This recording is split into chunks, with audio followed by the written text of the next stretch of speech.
Usui! Uy, Usui! Usui! Usui! Usui! Usui!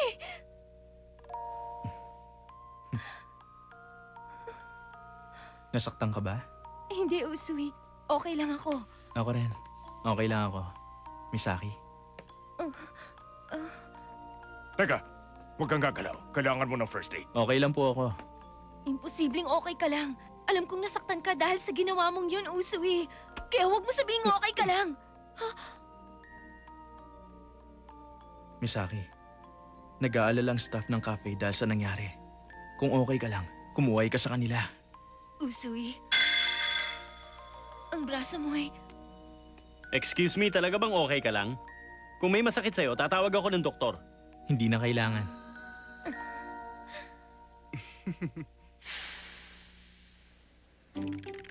Welcome po. Maligayang pagdating po. Maligayang pagdating po, Master. Ang susunod na number 49. Sa wakas, natawag na rin tayo. Sa reaksyon niya kanina, siguradong masakit ang braso niya. At malamang ganun din ang kamay niya. Ayos lang bang hayaan ko siyang umakyat doon? Pero kapag sumuko ako ngayon, Umpisahan na natin ang audition ninyo. Para dito sa huling parte ng audition, ako magiging customer at judge ninyo. Good luck sa inyo. salamat po. Sana pumasihan kayo. Mag-uumpisa na. Sabi ko na nga ba't gagawin ito ng lalaking yun? Ito ang huling parte ng audition nila, di ba? Sana naman hindi na magkaproblema si Namisa. Sana malampasan nilang pagsubok na to. Welcome! Maligayang pagdating po, Master. Hayaan niyong itabi ko muna ang bag niyo. Pati na rin po ang coach niya. Ako na pong magtatabi. Sasamahan ko po kayo sa mesa niyo. Tama. Hahayaan kong siyang magsalita at mag-entertain. Ako na lang ang gagawa ng manual labor. Hindi ko hahayaang magtrabaho si Usui dahil alam kong masakit ang kamay niya. Tinatawag niyo po ako? Ano po yan, Master? Gusto ko nang umorder ng dinner ngayon. Masusunod po, Master! Ikaw naman. Oo. Gusto kong magbasa. Pwede mo ba akong dalhan ng 10 libro rito sa mesa ko? Masusunod po, Ito Master. na po, Master! Kanina ko pa napapansin na kung ano-ano ang ginagawa mo. Pinagtatakpan mo ba ang anumang kahinaan ng kasama mo? Malamang may dahilan kung bakit mo ginagawa yan. Hindi kaya ayaw mo siyang humawak ng kahit na ano? Pasensya na. Wala ako sa lugar para magtanong ng personal. Pero kung wala siyang kakayahang magtrabaho, siguro dapat wag ko na lang siyang utusan, hindi ba? Lagot na. Master, salamat po sa mabubuting salita niyo. Pasensya na po. Pero mawawalan po kami ng silbi kung hindi kayo mag-uutos. Kaya po kami nandito dahil sa inyo. Iutos niyo lang po sa amin ang anumang gusto niyo. Dahil sa akin, lalo pang mapapahamak si Usui ngayon. Pero siguradong may problema kayo ng partner mo, hindi ba? Gaya na lang ng pagkakaroon mo ng injury. Ginagawa po ng partner ko ang trabaho ko para makagawa pa ako ng ibang bagay para sa inyo. Master, gusto kong hingi ng pahintulot niyo para sa isang bagay. Kung ganon, ito pala ang gusto mong gawin para sa akin. Hindi ko alam na marunong siyang tumugtog ng violin. Pero ang kamay niya, kaya niya kaya?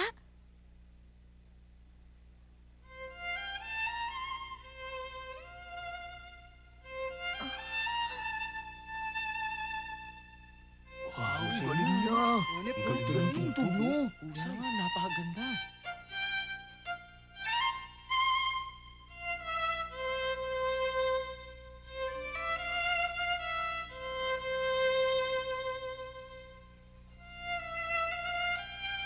Ganun pala. Napapahanga mo ako sa ginagawa mo. Ang musika ang lalo nagpapasarap ng dinner ko. Sasamantalahin ko ang pagkakataon para makapag-enjoy ako.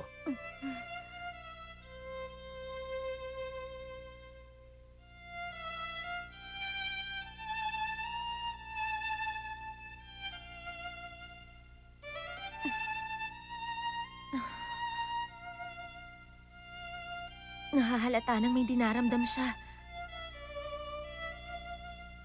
Mas natatagalan sila kaysa sa ibang mga nag-audition.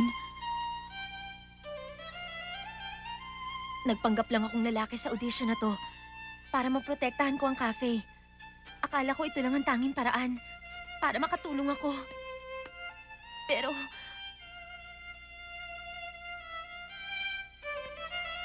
tama na yan. Sabi ko tama na!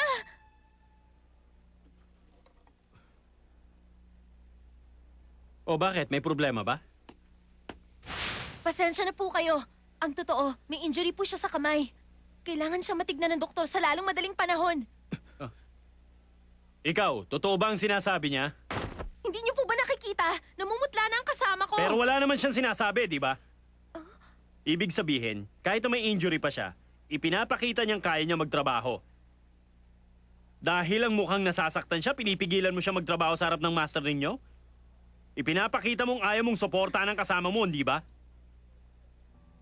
Pasensya na po pero hindi tayo pareho ng konsepto ng suporta. Malamang sa restaurant nyo yun ang hindi pagtulong sa kasama mo hanggang sa matumba na siya. Pero sa cafe sinusuportahan namin ang isa't isa para di kami matumba. Dahil kapag sinuportahan ka ng iba, gusto mo rin silang suportahan. Kahit makaabala ka, tutulungan ka nila para magawa mong trabaho mo. Dahil ganun kami sa cafe namin, natutunan kong mahalin ang trabaho ko. At alam kong nag-i-enjoy din ang mga customers.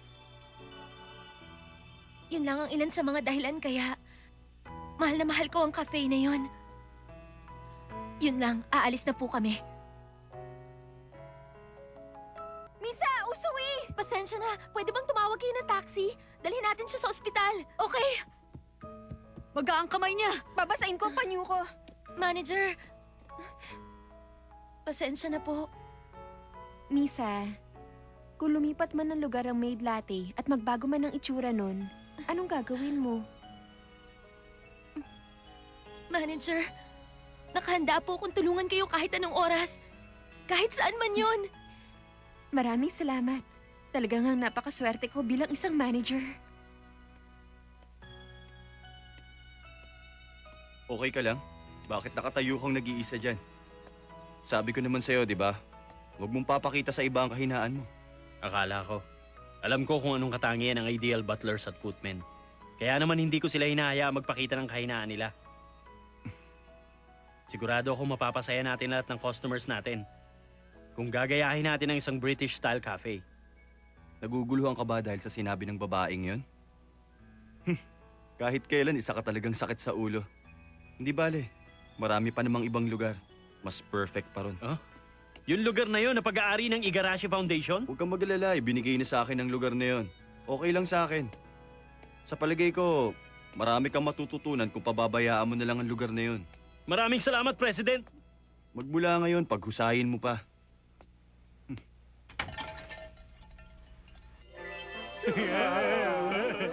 Nandidiri talaga ako sa tatlong ugok na yun. Anong nangyayari sa kanya? Hayaan mo na lang sila, Aoy. Nagawa kasing lampasan ng maid latte ang malaking pagsubok na yon. Tungkol nga pala ron. Pwede mo bang ipaliwanag sa akin? Bakit sila nagdesisyon na huwag nang bilhin ng lugar na to? Hindi sinabi sa'yo ni manager? Ang sabi ni Mr. Maki, sa ibang lugar na lang daw siya magbubukas ng cafe. Eh di sana hindi na niya binanggit yung tungkol sa balak niyang takeover ng umpisa pa lang.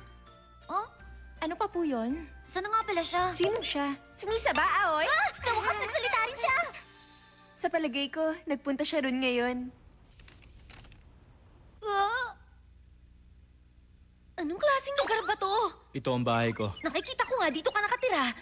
Nandito ka ba para dumalaw? Parang gano'n na nga. Nasaan ang pamilya mo? Wala sila. Ako lang mag-isa rito. Pasensya ka na sa tanong ko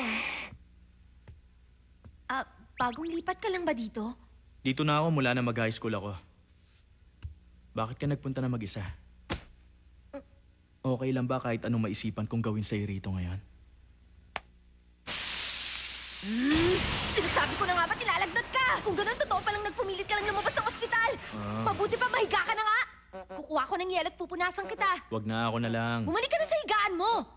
Alam mo, Misaki, sa totoo lang. Ang sabi ko, bumalik ka na sa higaan mo. Sige na. Para mabilis kang gumaling. Hindi mo ba tinawagan ang pamilya mo? Hindi na kailangan yan. Eh bakit bigla kang umalis sa ospital? Boring kasi doon sa ospital eh. Kumakain ka ba na maayos? Na-overcook mo. Naging white soup na tuloy ang kanin. Alam mo, President, Oo na, alam ko. Hindi ako marunong magluto. Kung ayaw mo, di ako na lang ang kakain. kakainin ko. Pero may benda ang kamay ko, kaya naman subuan mo ko. Sensitive ako sa mainit, parang pusa.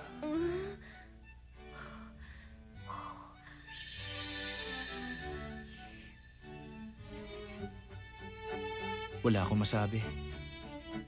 Hindi ko alam na may paraan pala para mawala yung natural na lasa ng pagkain. Tumahimik ka! Kumain ka na nga lang! Naubos mo, hindi na ako dapat nagalala. Paano naman ako magtitira? First time ko matikman ang luto mo. Magbihis ka na, baka basa ng damit mo ng pawis. Hindi mo yun magagawa dahil sa kamay mo, di ba?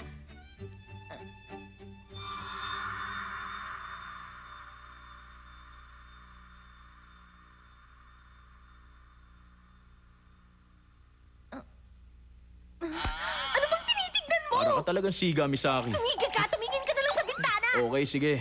May utang na loob na naman ako sa kanya. Palagi niya akong inaasar, hinaharas niya ako, at nagpapanggap siyang loko-loko.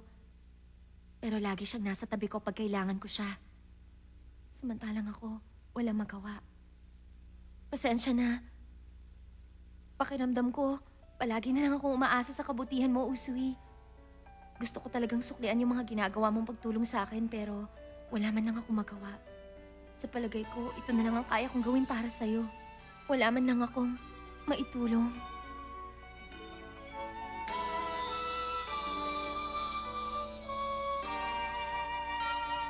Alam mo, Misaki, napakapilya mo talaga.